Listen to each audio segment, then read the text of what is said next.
Hello all, welcome to Mythologics YouTube channel. ఈరోజు అమ్మ మాట. మన పిల్లల్లోనూ క్రిటికల్ థింకింగ్ రావాలి అంటే సెలవులు వస్తే హోంవర్క్లు చేయించడం, టైంకి నిద్రపుచ్చడం, పొద్దున్నే స్నాక్స్, లంచ్ తయారీ, వీటన్నిటి నుంచి తల్లులకు ఉపశమనం లభిస్తుంది. కానీ ఇప్పుడు ఇంకొక సమస్య తలెత్తుతుంది. పిల్లలు రోజంతా ఇంట్లో ఉంటూ ఎందుకు, ఏమిటి, ఎలా అంటూ ప్రశ్నల వర్షం కురిపిస్తారు. దాంతో పెద్దవాళ్లకు విసుగు, చిరాకు వస్తాయి.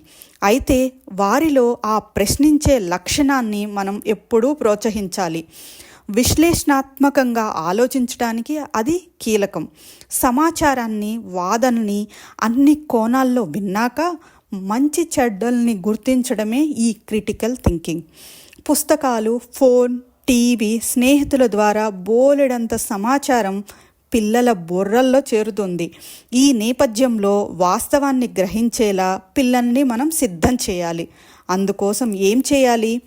ప్రశ్నించడం, తార్కికంగా ఆలోచించడం చాలా ముఖ్యం. ఇవి చిన్నప్పటి నుంచే అలవాటు కావాలి. అప్పుడే విశ్లేషణాత్మక ఆలోచనలు సహజంగా వస్తాయి.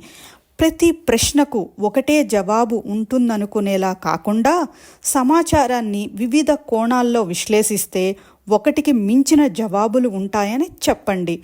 నిర్ణయం తీసుకునే, సమస్యను పరిష్కరించే సందర్భం వచ్చినప్పుడు పిల్లల స్పందన కోసం ఆగండి. అంతే తప్ప ముందే మీరు వాళ్లకు ఏదో ఒకటి చెప్పేయకండి.